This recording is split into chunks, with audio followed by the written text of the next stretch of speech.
அஸ்ஸலாமு அலைக்கும் வரஹ்மத்துல்லாஹி தஆலா வபரகாத்துஹு. பிஸ்மில்லாஹிர் ரஹ்மானிர் ரஹீம். ஃபஸ்லுன் ஃபி தஹிய்யத்தில் மஸ்ஜித் வ ஸலாத்தில் லுஹா வ இஹ்யாஇ லயாலி. அல்ஹம்துலில்லாஹ். இன்றைய தினம் ஃபிக்ஹ் பாடத்தொடரிலே ஐவேளை ஃபர்லு அல்லாத, வித்ர்வாஜிபு அல்லாத நஃபிலான வணக்க வழிபாடுகள், நமக்கு ஈருலகத்திலேயும் பயன் தருகின்ற உபரியான வணக்க வழிபாடுகள் சம்பந்தமாக சில ஆலோசனைகள் இடம்பெறுகின்றன. இதன் மூலமாக நாம் அல்லாஹுடைய தனிப்பெரும் பொருத்தத்தை பெற முடியும். நம்முடைய அந்தஸ்துக்களை அல்லாஹ் உயர்த்துவான் இந்த நஃபிலான வணக்க வழிபாடுகள் மூலமாக. இந்த உலகத்திலேயும் தர்ஜாக்களை அல்லாஹ் உயர்த்துவான், மறு உலகத்திலேயும் அல்லாஹ் ரப்புல் ஆலமீன் சுபன பாக்கியத்தை தந்தருவான். இறை தூதர்கள், இறை நெச செல்வர்களோடு இணைந்திருக்கிற அரும் பெரும் வாய்ப்பை வழங்குவான். அந்த நஃபிலான வணக்கங்களிலே முதலாவதாக சொல்லப்படுவது தஹியத்துல் மஸ்ஜித். தஹியத்துல் மஸ்ஜித் என்றால் தஹியத்து ரப்பில் மஸ்ஜித். மஸ்ஜிதினுடைய ரப்பாகிய அல்லாஹுக்காக மஸ்ஜிதிலே வைத்து 2 ரக்காத் காணிக்கை தொழுகை தொழுவது. கபரல் ஜுலூஸ், பள்ளிவாசல் உள்ளே நுழைந்த மாத்திரத்திலேயே அந்த தொழுகையிலே ஈடுபடுவது, இது மிகப்பெரிய நன்மையான காரியம். இதற்கு தஹியத்துல் மஸ்ஜித் என்று கூறுகிறார்.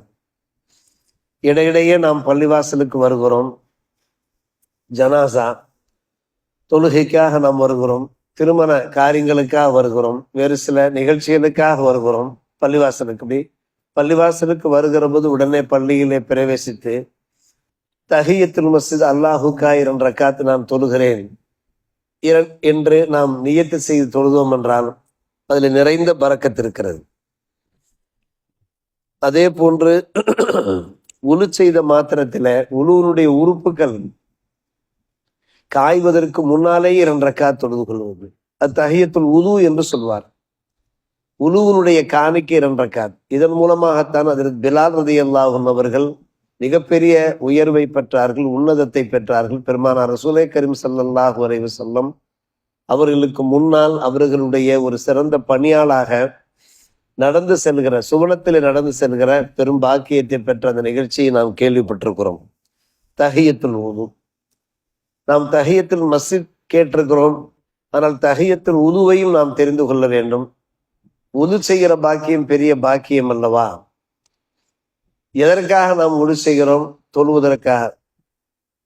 யாருக்காக தொழுகிறோம்? அல்லாஹுக்காக தொழுகிறோம் என்றால் இது மிகப்பெரிய ஒரு உயர்ந்த ஸ்தானமாக இருக்கிறது. எனவேதான் தஹியத்துல் உது, இந்த உது செய்கிற பாக்கியத்தை தந்தாயே யா அல்லாஹ், அதற்காக நாம் 2 ரக்காத்துகள் காணிக்கை தொழுகை நிறைவேற்றுகிறேன் என்று நாம் நியத்து செய்து, தஹியத்துல் உது என்று நாம் நியத்து செய்து தொழுவது.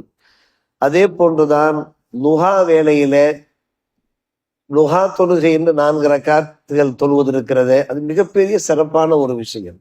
வீட்டிற்கே ஒரு பரக்கத், செல்வ விருத்தி உண்டாகும், செல்வத்திலே பரக்கத்து உண்டாகும், குடும்பத்திலே ஒரு நிம்மதி உண்டாகும்.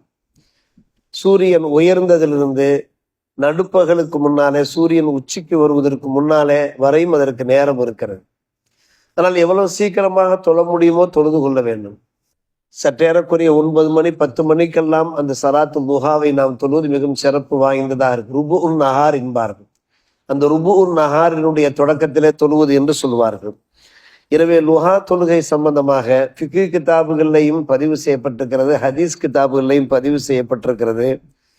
கல்வியிலே கூட அபிவிருத்தி உண்டாகும். நாம் மாணாக்கர்களுக்கு சொல்வது உண்டு, உங்களுக்கு ஞாபக சக்தி குறைவாக இருக்கிறதா, சுறுசுறுப்பு இல்லாமல் இருக்கிறீர்களா, நீங்கள் சலாத்து லுஹாவிலே ஈடுபடுங்கள், அல்லாஹ் நல்ல நினைவாற்றலை தருவான், நீங்கள் மனப்பாடம் செய்ததெல்லாம் இதயத்திலே பாதுகாத்து கொள்ள முடியும் என்று சொல்வது உண்டு. அந்த ஒரு பரக்கத்தும் சலாத்து லுஹா. நம்முடைய பிள்ளைகள் ஸ்கூல்களில் காலேஜுகளில் படிக்கிறார்கள் அல்லவா, அவர்களுக்கு நாம் இதை வலியுறுத்த வாய்ப்பு இருக்கிறது. அடுத்து நாம் எல்லோரும் அறிந்த விஷயம்தான் சலாத்துல் லைல், கியாமுல் லைல் என்று நாம் கூறுகிறோமே, இரவு தொழுகை. பர்லு தொழுகைக்கு பின்னாலே மிகச் சிறப்பான ஒரு தொழுகை இருக்கிறது என்றால் அது இரவு தொழுகை, தஹஜ்ஜத் தொழுகை. இதை நாம் நிறைய கேள்விப்பட்டிருக்கிறோம். அதுவும் மிகவும் சிறப்பு வாய்ந்த ஒரு தொழுகை. அல்லாஹுடைய நெருக்கத்தை, அவனுடைய திருப்பொருத்தத்தை பெற வாய்ப்பு இருக்கிறது. பலமுறை நாம் கேள்விப்பட்ட ஒரு முக்கியமான தொழுகை சலாத்துல் இஸ்திகாரா. ஏதாவது முக்கியமான காரியங்களில் நாம் ஈடுபட வேண்டியிருக்கிறது, அந்த காரியங்களில் நலவு இருக்குமா, கயிறு பறக்கத்து இருக்குமா என்பதை அல்லாஹுடைய புறத்திலிருந்து நாம் தெரிந்து கொள்ள வேண்டியிருக்கிறது என்றால் இஸ்திகாரா தொழுகையை நாம் நிறைவேற்றணும். கயிறை தேடுவது, அல்லாஹுடைய புறத்திலிருந்து நன்மையை தேடுவது, நல்ல முடிவை தேடுவது. இஸ்திகாரா என்றாலே நல்ல முடிவை தேடுவது. எனவே இஸ்திகாரா தொழுகையை ஜாபிர் ரலியல்லாஹு அன்ஹு அவர்கள் அறிவிப்பு செய்கிறார்கள். பெருமானார் ரசூலே கரீம் ஸல்லல்லாஹு அலைஹி வஸல்லம் அவர்கள் எங்களுக்கு அடிக்கடி ஸலாத்துல் இஸ்திகாராவை கற்றுக் கொடுப்பார்கள். எந்த அளவு கற்றுக் கொடுப்பார்கள் என்றால், கமாயு அல்லிமுனா சூரா மினல் குர்ஆனிலே உள்ள சூறாக்களை எங்களுக்கு பயிற்றுவிப்பது போன்று பயிற்றுவிப்பார்கள். அது என்ன ஸலாத்துல் இஸ்திகாரா என்றால், நாம் ஒரு வீடு வாங்க வேண்டியிருக்கிறது, நம்முடைய பிள்ளைகளுக்கு வரன்கள் நெருங்கி கொண்டிருக்கிறது, நாம் ஒரு தொழில் தொடங்க வேண்டியிருக்கிறது. இது போன்ற சந்தர்ப்பங்களில் அல்லாஹ்விடமிருந்து ஒரு நல்ல முடிவை நாம் தேடி பெறுவது, அதான் ஸலாத்துல் இஸ்திகாரா. இப்படி ஒருவருக்கு நோக்கம் இருக்குமானால் அவர் 2 ரக்காத் தொழுது கொள்ள வேண்டும். நஃபில் 2 ரக்காத் தொழுது கொள்ள வேண்டும். நஃபில் 2 ரக்காத் தொழுது உடனே ஒரு அழகான துவா இருக்கிறது, அந்த துவாவை கேட்டுக்கொள்ள வேண்டும்.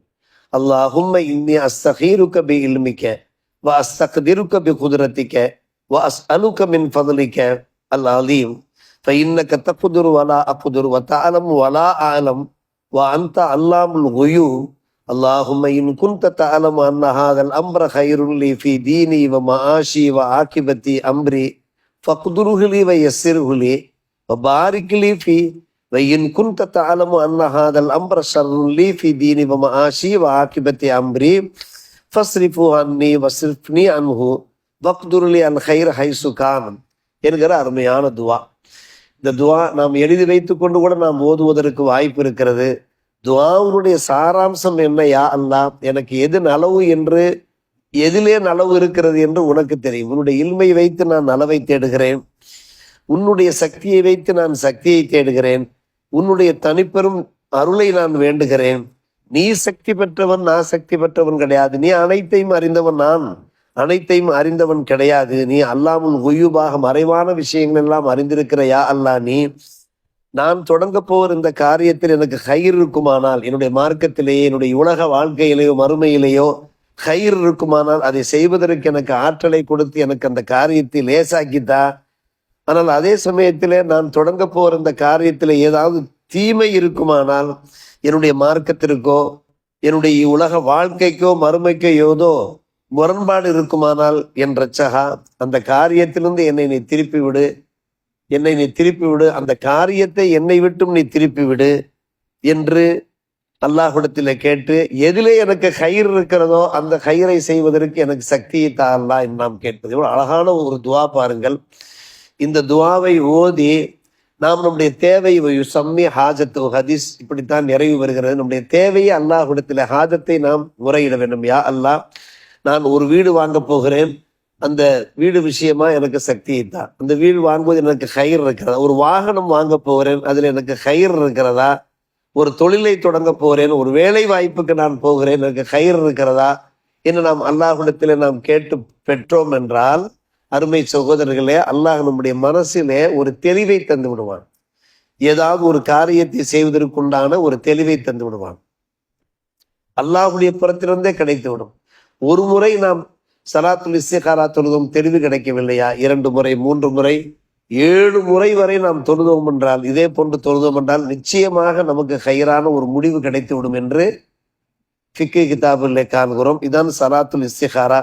இதல்லாமல் ஸலாத்துல் ஹாஜத் இருக்கிறது. ஏதாவது ஒரு தேவைக்காக நாம் போகிறோம், நாம் அந்த தேவைக்காக தொழுவது.